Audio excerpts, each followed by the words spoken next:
Всем привет, меня зовут Олег Дьячков, я мастер спорта международного класса по гиревому спорту. Я выигрывал чемпионаты России, Европы, мира.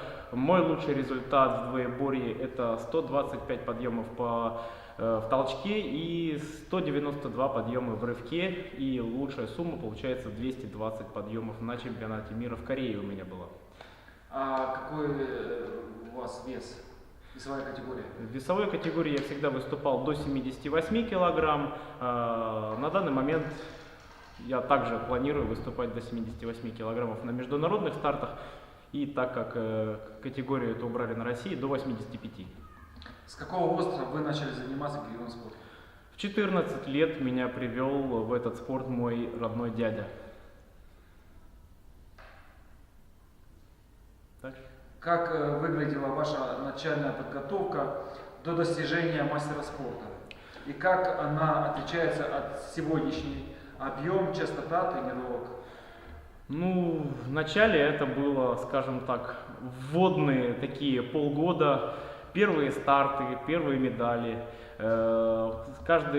Чуть ли не каждая тренировка ты каждый раз поднимаешь какой-то новый вес, узнаешь больше нового. И если в первые несколько лет тренировок у меня было 3-4 тренировки в неделю, то сейчас у меня доходит до 10 тренировок в неделю в связи с моей работой. То есть 3 тренировки основные и остальные тренировки общей физической подготовки или тренировки по работе. Какие соревнования вам запомнились больше всего?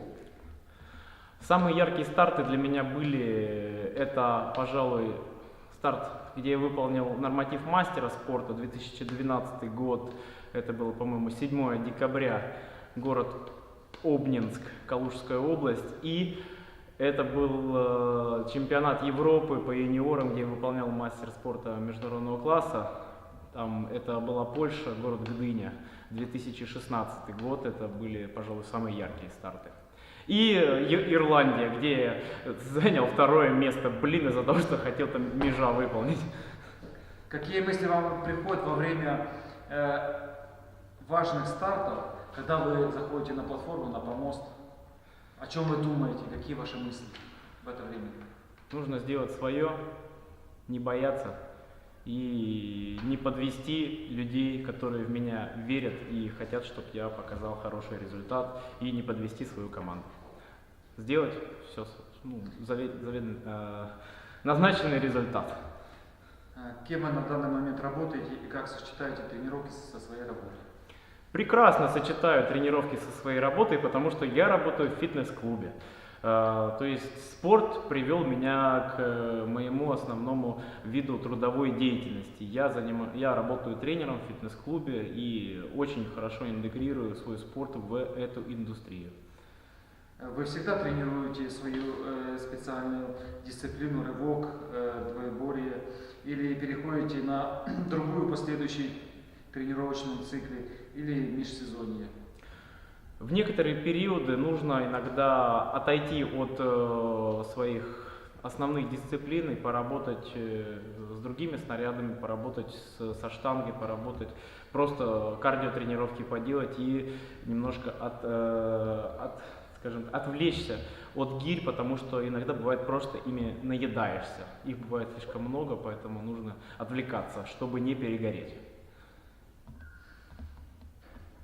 Кто был ваш первый тренер и переходили ли вы к одному тренеру, к другому, к У следующему? меня самый лучший тренер, единственный мой тренер, и переходить от тренера к тренеру я не вижу вообще никакого смысла, и это неправильно изначально, потому как тебя человек сделал, поставил, вырастил, вот, и ты такой раз переключился на другого, это неправильно.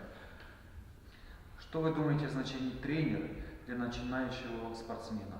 Это огромное значение вносит в жизнь и в карьеру каждого спортсмена то, как тренер научит каждого своего ученика работать, а главное мыслить в отношении спорта, так он и будет свою карьеру продолжать. Ведь если правильная мысль будет заложена с самых первых тренировок, то она будет держаться по наверное, всю жизнь его. Он передаст эту мысль своим другим ученикам, своим детям, и это будут первоклассные спортсмены, я считаю, если было все сделано правильно. Для профессионала что такое тренер? Вот. Есть ли отличие от начинающего и профессионала?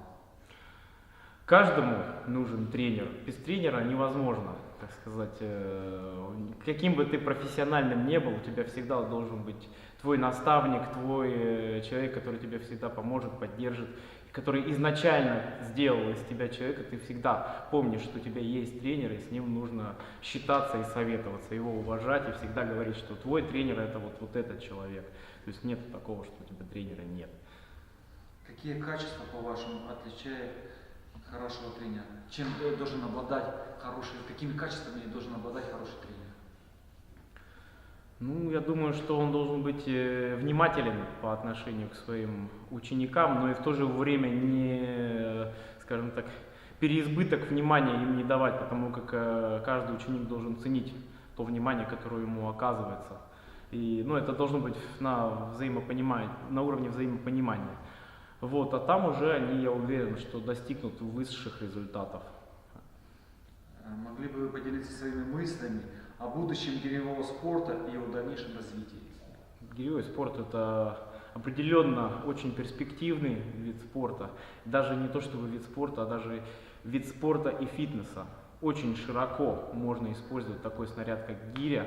Он очень многофункциональный, он очень удобный, поэтому во всех, так сказать, все возраста, все категории граждан могут его использовать, могут с ним работать и получать прекрасные, превосходные результаты, в какой бы сфере они бы не хотели бы их достигнуть.